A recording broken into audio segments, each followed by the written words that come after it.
আসসালামু আলাইকুম বন্ধুরা, সবাইকে আমার ব্লগে ওয়েলকাম করতেছি। তো এখন আমি যাচ্ছি হেমায়তপুরের দিকে। আর এই জায়গাটার নাম হচ্ছে মেদুলিয়া।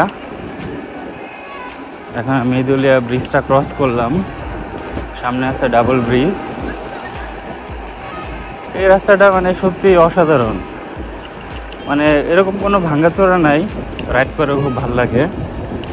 আর আমি এখন ভিডিওটা করতেছি আইফোন 14 প্রো ম্যাক্স দিয়ে। আমি কোনো মাইক্রোফোন ইউজ করতেছি না, এই কারণে বাতাসের সাউন্ড আসতে পারে। রাস্তা এটা আমি মোটামুটি অনেকটাই ফাঁকা থাকে।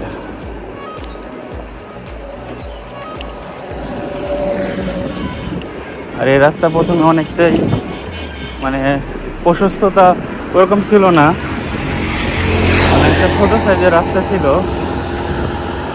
মানে একটা গাড়িকে আরেকটা কিন্তু ওভারটেক করবে ওরকম কোনো পরিস্থিতি ছিল না। তবে বিগত কয়েক বছর আগে এই রাস্তার সাইজটা আগের চাইতে অনেকটা বাড়ানো হয়েছে।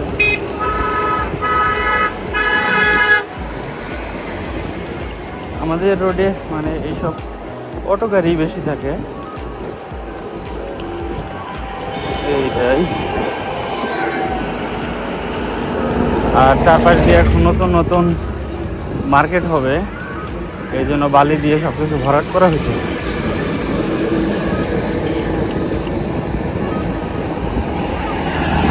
আমি কয়েকটা ব্লগ সন্ধ্যার সময় করেছিলাম, লাইটটা অনেক কম ছিল, এই কারণে ওইরকম ক্লিয়ার ভিডিও আপনাদের দিতে পারিনি। এই জন্য চিন্তা করলাম আজকে দিনের বেলাতে করি, তাহলে আপনারা বুঝতে পারবেন মানিকগঞ্জের রোডটা আসলে কেমন।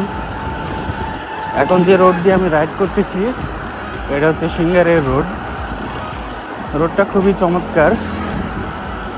সামনে আছে শহীদ রফিক সেতু, সেটাও আপনাদের দেখাবো। আর আমি ভিডিওটা করতেছি চেস্ট মাউন্ট দিয়ে। চেস্ট মাউন্টটা ভালোই, মোবাইলকে ভালো মতোই সাপোর্ট করতে পারতেছে। এখন আমি সাইকেলের গিয়ারটা একটু চেঞ্জ করে নেই।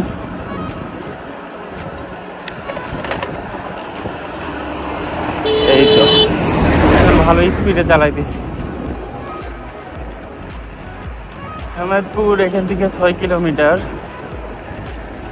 তো আমি হেমায়তপুরের দিকে যাচ্ছি। এই রাস্তায় ভাঙাচোরা থাকলে আসলে সাইকেল চালিয়ে এরকম কোনো মজা নাই।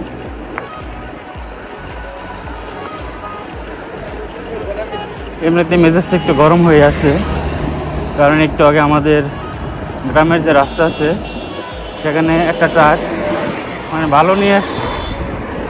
সাধারণত বিল্ডিংয়ের কাজের জন্য যেসব আইটেম লাগে, রড, বালু, সিমেন্ট, এগুলো তো সবাই সাধারণত ভোর রাতে গাড়িটা নিয়ে আসে যেন রাস্তায় যানজট না। তো ওই লোকটা করছি কি মানে একটু আগে জাস্ট মনে হয় 9টা, 9:30 এই টাইমে নিয়ে আসছে, আর রাস্তাটা বন্ধ হয়ে গেছে। তো মানুষের বিবেক, কমন সেন্স যদি না থাকে তাহলে কি এদের বোঝানো যাবে?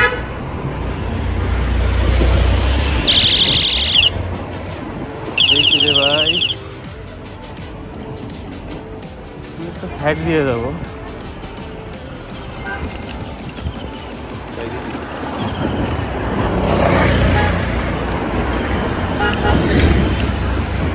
এখন আমি বাস্তার কাছাকাছি চলে আসছি।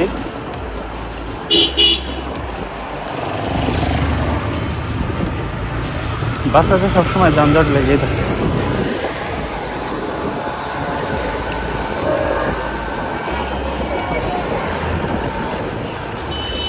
বাস্তার খুবই কাছাকাছি। এই জায়গাটা সকালের দিকে একটু ভিড়।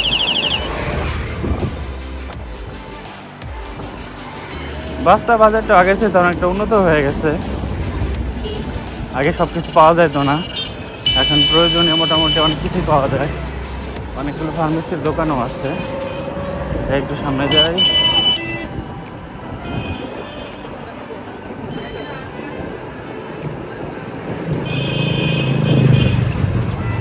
দেখছেন কত গাড়ি চলে আসছে, মানে এই সময় এখানে জ্যাম লাগার কথা না। এই বিয়া পাগল না আপনি? শালা কি পাগল নাকি? মানে রানিং রোডে হঠাৎ করে ভ্যান ঢুকাই দিতেছে। কি বলবো, এইসব লোকেদের কারণে তো অ্যাক্সিডেন্ট হবে।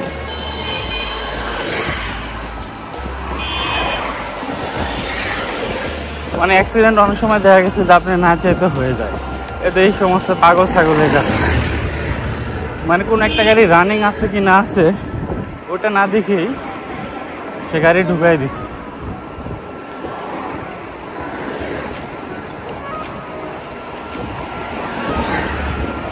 মানে কতটা পাগল হইলে এই কাজটা করে।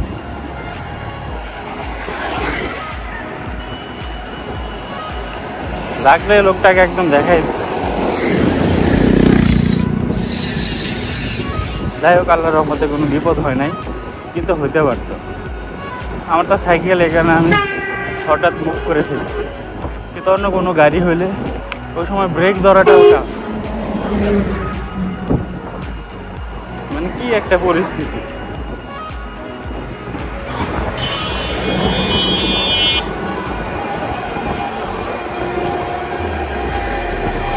ওনার পিছন থেকে আসাটা ঠিক হয়েছে, হর্ন দিয়ে আসছে। অনেকেরই হর্নও দেয় না, তো ভালো।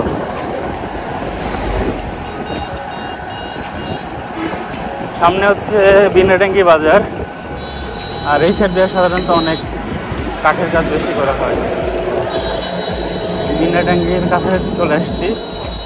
এরপরে আপনাদের শহীদ রফিক সেতুটা দেখাবো, যেটার জন্য আজকে ভিডিওটা করতেছি। আর যদি আমার ভিডিওগুলো আপনাদের ভালো লাগে অবশ্যই চ্যানেলটি সাবস্ক্রাইব করবেন।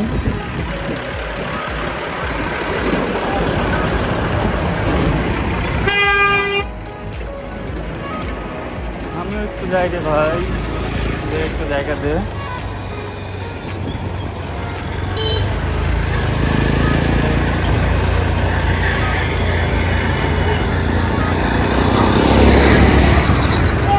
এখন আমি আইফোনের অ্যাকশন ক্যামেরা মোডটা অন করে দিছি। জানি না ভিডিও কেমন হচ্ছে বা অডিও কোয়ালিটিও কেমন, কারণ আমি তো কোনো এক্সটার্নাল মাইক্রোফোন ইউজ করতেছি না। তো ভিডিওটা শেষ করেই দেখতে পারবো, তারপরে ডিসিশন নিয়ে বলবো মাইক্রোফোন ছাড়া ভিডিও করবো কি করবো না। এখন আমি শহীদ রফিক সেতু দিয়ে যাইতেছি, এখন আমি স্পিডটা অনেকটা বেশি রাখছি।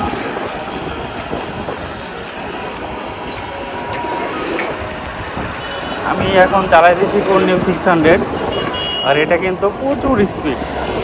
দেখতে পাচ্ছেন একটু আগে একটা অটোকে পিছনে ফেলছি। যদি চাই সামনেটাকে পিছনে ফেলতে পারবো, কিন্তু আমি আমার এনার্জি ওয়েস্ট করতে চাচ্ছি না। তারপর আপনাদের দেখেন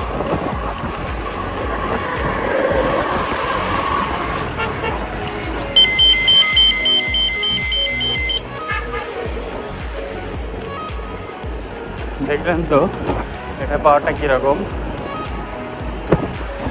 সেই সাথে নিশ্চয় তখন অনেক বাতাসের শব্দ পাইছেন। স্পিড ব্রেকারের জন্য খুব খারাপ লাগে, রানিং গাড়ি থামাইতে হয়। এই তো সেই কাঙ্ক্ষিত ভিউ। এটা হচ্ছে শহীদ রফিক সেতু, আর এখানে কিন্তু 24 ঘন্টায় বাতাস থাকে। আর বিকেলের দিকে অনেক লোক এখানে ঘুরতে আসে, তো জায়গাটা সত্যি অসাধারণ।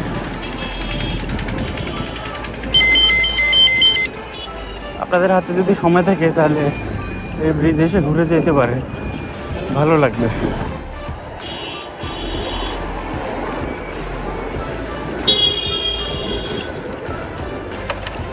পেট্রোল করতে আমার একটু কষ্ট হইতেছে।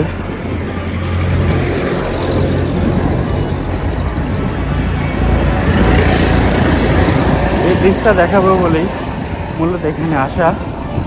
দেখতে পাচ্ছেন খুবই চমৎকার একটা ব্রিজ। একটু আস্তে আস্তে যাই যেন ব্রিজের ফিলটা আপনারা নিতে পারেন। বাম পাশে হলো অনেকটা সবুজ ক্ষেত, আর ডান পাশে প্রচণ্ড পানি। মেন কথা ব্রিজের নিচ দিয়ে একটা নদী বয়ে গেছে,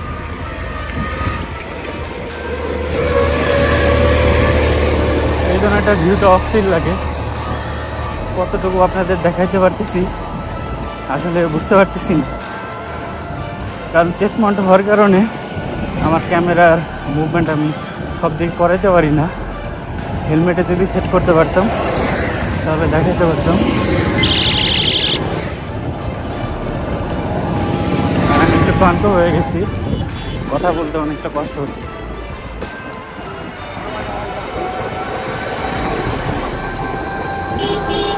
আর কিছু অসভ্য লোক আছে এই ব্রিজের সাইডে ময়লা আবর্জনা ফেলে ব্রিজের পরিবেশটা নষ্ট করছে। আমি জানি না মানিকগঞ্জের দায়িত্বে কোন এমপি মন্ত্রী বর্তমানে আছে, তাদের এই বিষয়টা দেখা উচিত।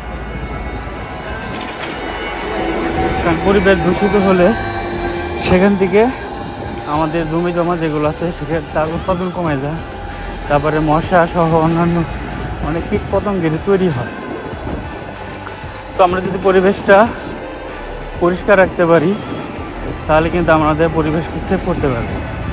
তো আমরা সবাই চেষ্টা করব যার যার নিজের জায়গা থেকে পরিবেশকে রক্ষা করতে যতটুকু ভূমিকা রাখা সম্ভব আমরা রাখবো।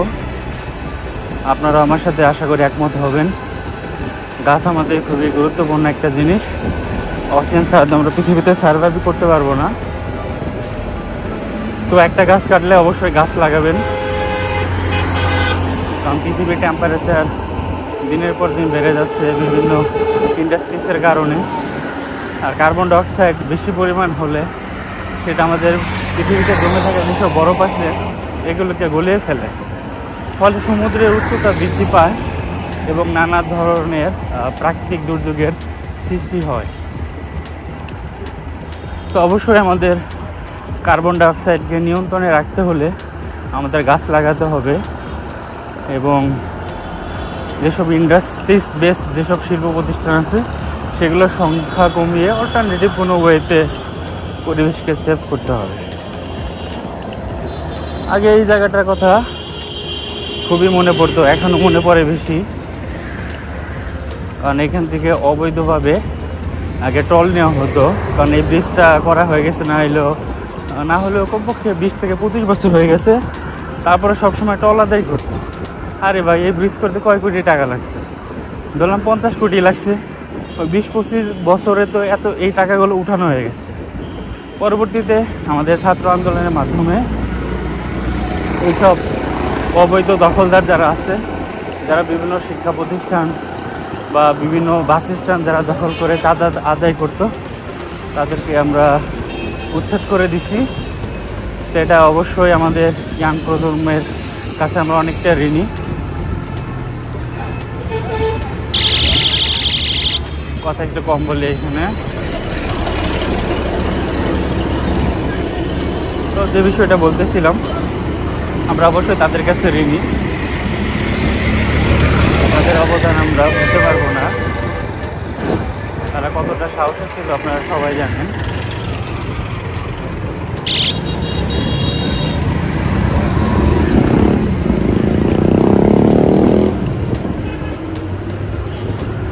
তো আমাদের অন্যায়ের প্রতিবাদ কারো না কারো করতেই হবে। তো আলহামদুলিল্লাহ প্রতিবাদটা অনেক সঠিক সময়ে হয়েছে। মানুষ এখন তার বাক স্বাধীনতা পেয়েছে, এখন ইচ্ছা করলে মোটামুটি আগের চাইতে ভালোভাবে কথা বলতে পারে। আগে পরিবেশটা এমনটা ছিল না। ফেসবুকে একটা পোস্ট দিতে গেলেও আমাদের অনেক কিছু চিন্তা ভাবনা করতে হবে।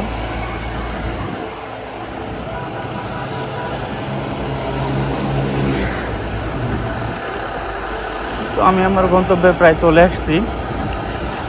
আমি হয়তো আর একটু পরে ভিডিওটা শেষ করব।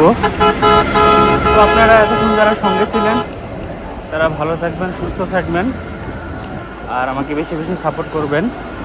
কারণ আপনাদের ভালোবাসা পেলে চেষ্টা করবো আরও নতুনভাবে নতুন কিছু করার, বিভিন্ন প্লেস আপনাদের দেখাবো।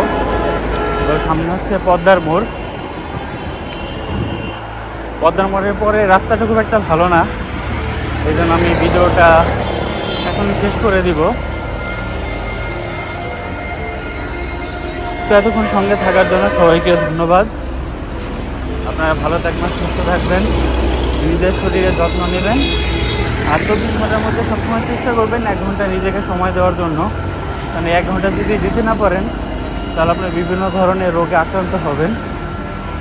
তো আমার প্রত্যাশা থাকবে আপনারা যতদিন বাঁচবেন সুস্থভাবেই বাঁচবেন। আসসালামু আলাইকুম।